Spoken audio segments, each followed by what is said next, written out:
ನಮಸ್ಕಾರ ಸ್ನೇಹಿತರೆ. ನಾಳೆ ಆಗಸ್ಟ್ 11 ಮಂಗಳವಾರ. ನಾಳೆಯಿಂದ 61 ವರ್ಷ ಈ 7 ರಾಶಿಯವರಿಗೆ ಶ್ರೀಮಂತಿಕೆಯ ಯೋಗ, ಚಾಮುಂಡೇಶ್ವರಿ ದೇವಿಯ ಕೃಪಕಟಾಕ್ಷದಿಂದ ಕೋಟಿ ಗಳಿಸುವ ಅವಕಾಶ ಸಿಗಲಿದೆ.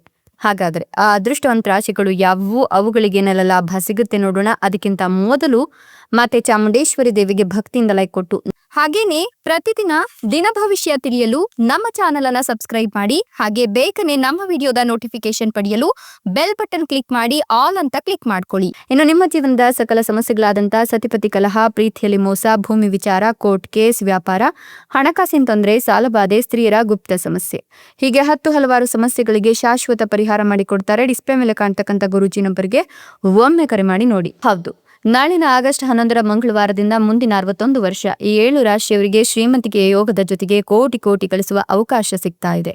ಮಾತೆ ಚಾಮುಂಡೇಶ್ವರಿ ದೇವಿಯ ಕೃಪಕಟಾಕ್ಷ ಈ ರಾಶಿಯವರ ಮೇಲೆ ಇನ್ಮುಂದೆ ಇರಲಿದ್ದು, ಈ ರಾಶಿಯವರ ಜೀವನದಲ್ಲಿ ಎಲ್ಲವೂ ಕೂಡ ಸರಿ ಹೋಗುತ್ತೆ ಅಂತ ಹೇಳಬಹುದು. ಈ ರಾಶಿಯವರು ಇನ್ಮುಂದೆ ರಾಜವೈಭೋಗದ ಜೀವನವನ್ನು ಕೂಡ ನಡೆಸ್ತಾರೆ. ಜೊತೆಗೆ ಧನ ಲಾಭ ಆಗುತ್ತೆ, ವೃತ್ತಿಯಲ್ಲಿ ಪ್ರಗತಿ ಸಿಗುತ್ತೆ, ಉದ್ಯೋಗದಲ್ಲಿ ಹೊಸ ಅವಕಾಶಗಳು, ಆರ್ಥಿಕ ಬೆಳವಣಿಗೆ ಹಾಗೂ ಅದೃಷ್ಟದ ಬೆಂಬಲ ದೊರೆಯುವ ಸಾಧ್ಯತೆ ಇದೆ ಅಂತ ಹೇಳಲಾಗ್ತಾ ಇದೆ. ಇನ್ನು ಈ ರಾಶಿಯವರಿಗೆ ಭಾಗ್ಯದ ಬೆಂಬಲ ಹೆಚ್ಚಾಗಲಿದ್ದು ಅದೃಷ್ಟಕರವಾಗಿರಲಿದೆ. ತಂದೆಯಿಂದ ಉತ್ತಮ ಸಹಕಾರ ಮತ್ತು ಮಾರ್ಗದರ್ಶನ ದೊರೆಯುತ್ತೆ. ಪೂರ್ವಜರ ಆಸ್ತಿಯಿಂದ ಲಾಭವಾಗುವ ಸಾಧ್ಯತೆ ಕೂಡ ಇದೆ. ಇನ್ನು ಆಧ್ಯಾತ್ಮಿಕ ಚಟುವಟಿಕೆಗಳ ಕಡೆ ಆಸಕ್ತಿ ಹೆಚ್ಚಾಗಲಿದ್ದು ಧಾರ್ಮಿಕ ಕ್ಷೇತ್ರಗಳಿಗೆ ಭೇಟಿ ನೀಡುವ ಅಥವಾ ದೂರದ ಪ್ರಯಾಣ ಮಾಡುವ ಅವಕಾಶ ಸಿಗುತ್ತೆ. ಈ ಪ್ರಯಾಣಗಳು ನಿಮಗೆ ಲಾಭದಾಯಕವಾಗ್ತಾ ಹೋಗುತ್ತೆ. ಉದ್ಯೋಗದಲ್ಲಿರೋರಿಗೆ ಕೆಲಸದ ಸ್ಥಳದಲ್ಲಿ ಗೌರವ, ಮೆಚ್ಚುಗೆ ಮತ್ತು ಹೊಸ ಅವಕಾಶಗಳು ದೊರೆಯುವ ಸಾಧ್ಯತೆ ಕೂಡ ಇದ್ದು, ಮೇಲಾಧಿಕಾರಿಗಳ ವಿಶ್ವಾಸ ಗಳಿಸುವ ಮೂಲಕ ವೃತ್ತಿ ಜೀವನದಲ್ಲಿ ಉತ್ತಮ ಪ್ರಗತಿ ಸಾಧಿಸ್ತೀರಾ. ಇನ್ನು ಈ ರಾಶಿಯವರಿಗೆ ವೈವಾಹಿಕ ಸಂಬಂಧಗಳಲ್ಲಿ ಹೆಚ್ಚಿನ ಸಾಮರಸ್ಯ ಸಿಗ್ತಾ ಹೋಗುತ್ತೆ. ವ್ಯವಹಾರದಲ್ಲಿ ತೊಡಗಿರೋರಿಗೆ ಪಾಲುದಾರರ ಸಹಾಯವು ಬಾಕಿ ಇರುವ ಕಾರ್ಯಗಳನ್ನು ಪೂರ್ಣಗೊಳಿಸಲು ಸಹಾಯ ಮಾಡುತ್ತೆ. ಇದು ಗಣನೀಯ ಆರ್ಥಿಕ ಲಾಭಗಳಿಗೆ ಕಾರಣವಾಗುತ್ತೆ. ನಿಮ್ಮ ವೈಯಕ್ತಿಕ ಜೀವನಕ್ಕೆ ಸಂಬಂಧಿಸಿದಂತೆ ಶುಕ್ರನ ಪ್ರಭಾವ ಕೂಡ ನಿಮ್ಮ ಮೇಲೆ ಇರೋದ್ರಿಂದ ಯಾವುದೇ ತಪ್ಪು ಗ್ರಹಿಕೆಯನ್ನ ಈ ಸಂದರ್ಭದಲ್ಲಿ ಪರಿಹಾರ ಮಾಡಿಕೊಳ್ಳಿಕ್ಕೆ ಈ ಒಂದು ಸಂದರ್ಭ ನಿಮ್ಗೆ ಹೆಲ್ಪ್ ಮಾಡುತ್ತೆ.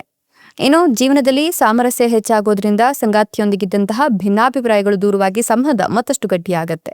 ವ್ಯಾಪಾರದಲ್ಲಿ ಪಾಲುದಾರರ ಸಹಕಾರದಿಂದ ಬಾಕಿ ಉಳಿದಿದ್ದ ಕೆಲಸಗಳು ಪೂರ್ಣಗೊಳ್ಳಲಿದ್ದು ಉತ್ತಮ ಆರ್ಥಿಕ ಲಾಭದ ಸಾಧ್ಯತೆ ಕೂಡ ಇದೆ. ಇನ್ನು ವೈಯಕ್ತಿಕ ಜೀವನದಲ್ಲೂ ತಪ್ಪು ಗ್ರಹಿಕೆಗಳು ದೂರವಾಗಿ ನೆಮ್ಮದಿ ಮತ್ತು ಸಂತೋಷ ಹೆಚ್ಚಾಗುತ್ತೆ. ಉದ್ಯೋಗದಲ್ಲಿರೋರಿಗೆ ಉತ್ತಮ ಅವಕಾಶಗಳು ಹಾಗೂ ಪ್ರಗತಿಯ ಯೋಗ ಇದೆ. ಕೆಲಸದ ಸ್ಥಳದಲ್ಲೂ ಕೂಡ ನಿಮ್ಮ ಮಾತಿನ ಪ್ರಭಾವ ಹೆಚ್ಚಾಗಲಿದ್ದು ಕುಟುಂಬದಲ್ಲೂ ನಿಮ್ಮ ಮಾತಿಗೆ ಬೆಲೆ ಸಿಗುತ್ತೆ. ನಿಮ್ಮ ವ್ಯಕ್ತಿತ್ವದಿಂದ ಇತರರನ್ನ ಸುಲಭವಾಗಿ ಆಕರ್ಷಿಸ್ತೀರಾ. ಜೊತೆಗೆ ನಿಮ್ಗೆ ಸಮಾಜದಲ್ಲಿ ಗೌರವ ಹೆಚ್ಚಿಗೆ ಆಗತ್ತೆ, ಪ್ರತಿಷ್ಠೆಯಲ್ಲಿ ಹೆಚ್ಚಳವನ್ನ ಕಾಣ್ತೀರಾ ಅಂತ ಹೇಳಬಹುದು. ಆದಾಯ ಹೆಚ್ಚಾಗುವ ಸಾಧ್ಯತೆ ಇದ್ದು ಬಹಳ ದಿನಗಳಿಂದ ಮನಸ್ಸಿನಲ್ಲಿದ್ದ ಆಸೆಯೊಂದು ಈಡೇರುತ್ತೆ. ಹಣಕಾಸಿನ ಸ್ಥಿತಿ ಬಲವಾಗಲಿದ್ದು ಹೊಸ ಆದಾಯದ ಮೂಲಗಳು ಸೃಷ್ಟಿಯಾಗುವ ಸಾಧ್ಯತೆ ಇದೆ. ಇನ್ನು ಸಾಮಾಜಿಕ ವಲಯದಲ್ಲಿ ನಿಮ್ಮ ಜನಪ್ರಿಯತೆ ಹೆಚ್ಚಾಗಲಿದ್ದು ಹೊಸ ಪರಿಚಯಗಳು ಮತ್ತು ಪ್ರಭಾವಿ ವ್ಯಕ್ತಿಗಳ ಸಂಪರ್ಕ ದೊರೆಯುತ್ತೆ. ಸ್ನೇಹಿತರೊಂದಿಗೆ ಸಂತೋಷದ ಕ್ಷಣಗಳನ್ನ ಕಳಿತೀರಾ. ಉದ್ಯೋಗ ಮತ್ತು ವ್ಯವಹಾರದಲ್ಲೂ ಉತ್ತಮ ಪ್ರಗತಿ ಹಾಗೂ ಲಾಭದ ಅವಕಾಶಗಳು ಸಿಗ್ತಾ ಹೋಗುತ್ತೆ.